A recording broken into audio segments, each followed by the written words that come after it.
Natasha, appreciate your time. Your story in the Australian today did address some of the concerns we've seen, particularly overseas, about the efficacy of the Oxford University AstraZeneca vaccine in the elderly.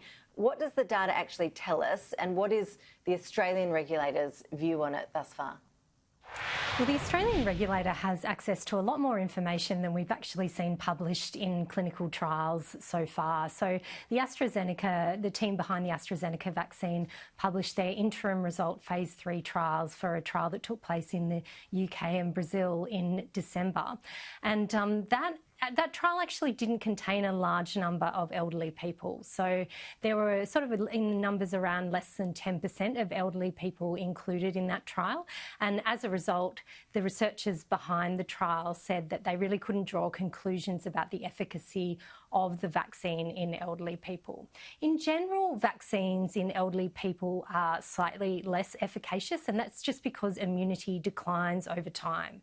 So it wouldn't be sort of unusual to see a slightly reduced sort of efficacy of any vaccine in the elderly, really. But at the moment, we just don't have that data around how efficacious the vaccine in the elderly is. The TGA says it does have access to more data than we've seen publicly. So it's getting real-time reports all the time from countries who've already rolled out the AstraZeneca vaccine for emergency use. It's also got access to more of the data from ongoing clinical trials from the company itself. So it will be reassuring the public when it makes its recommendations as to use of that vaccine, as to it being safe and effective for use.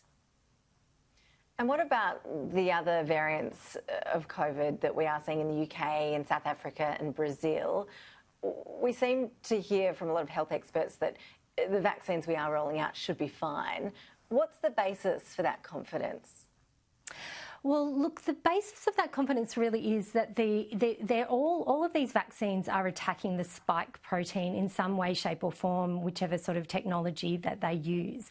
So these mutations are occurring in the virus, but they're not sort of such radical or quickly moving, if you like, mutations, that wouldn't mean that the vaccine wouldn't be able to have a broad application for sort of certain different strains, and the coronavirus is not actually mutating at a very fast rate. It doesn't mutate anywhere near as quickly, for instance, as the flu, in which we need to get different jabs year by year. Some vaccine companies are looking at different types of things they might be able to do to ensure full protection against variant strains. Moderna has just put out a scientific paper this week saying it's looking into the possibility of doing a booster shot.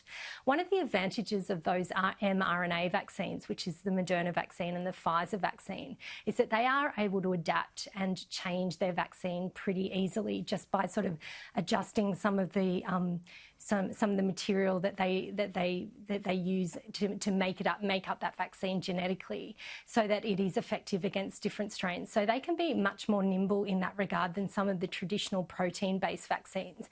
But all of the indications that we have so far is that these different strains should be able to be attacked by the vaccines that we have on the market at the moment. I interviewed the AMA President Omar Khorshid a bit earlier in the bulletin, and he did express concerns about supply issues, considering what we're seeing going on in the EU with delays there. What are health authorities here saying about what sort of supply constraints we might experience? Well, the Health Minister's office is assuring the public that we are not going to be affected by those manufacturing issues in Europe.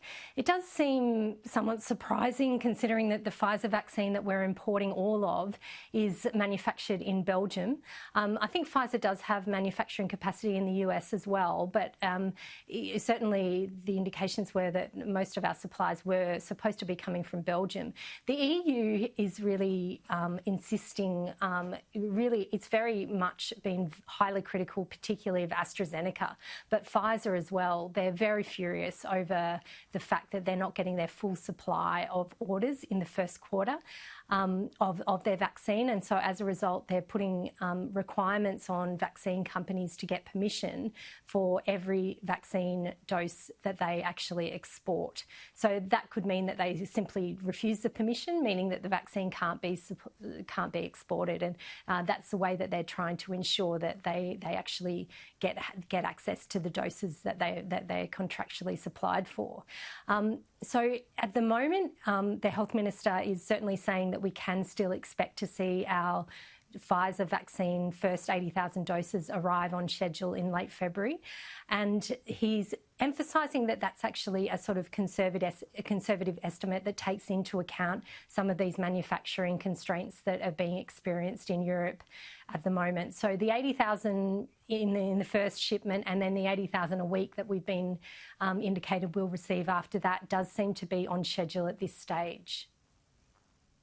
So that's the supply side. What about demand? We've seen the rollout of a big new ad campaign by the government today, convincing Australians that this is something that is safe, this is something that people should get on board with. What is the expectation as to just how willing Australians will be when it comes to that moment of rolling up the sleeve and getting the jab? Yeah, well, the first thing to say about that, I think, Ashley, is that Australians are incredibly willing vaccinators. We have incredibly high vaccination rates. They just hit a sort of all-time record this week in children, where we've hit that target of upwards of 95% of children on schedule for their vaccinations in childhood. So that's an incredible sort of achievement. And all the indications are that Australians will be pretty willing to get this vaccine. Having said that, there is an estimated sort of 20%, say, in the community at any one time of what's known as vaccine hesitancy.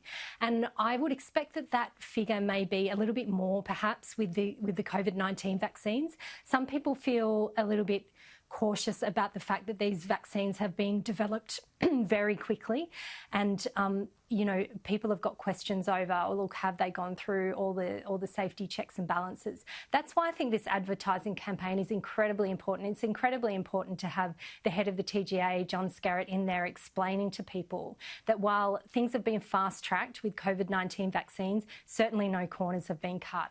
And Australia's got an incredible record of safety in terms of its medicines, and the regulator certainly has been working overtime to make sure that all of those processes are gone through. And that's the advantage as well, in that Australia hasn't been in an emergency situation. So we've been able to go through the full process of approving these vaccines at a quick pace, but at a level that also guarantees safety. Natasha Robinson, the health editor at the Australian newspaper. Appreciate your analysis. Thank you. Thanks, Ashley.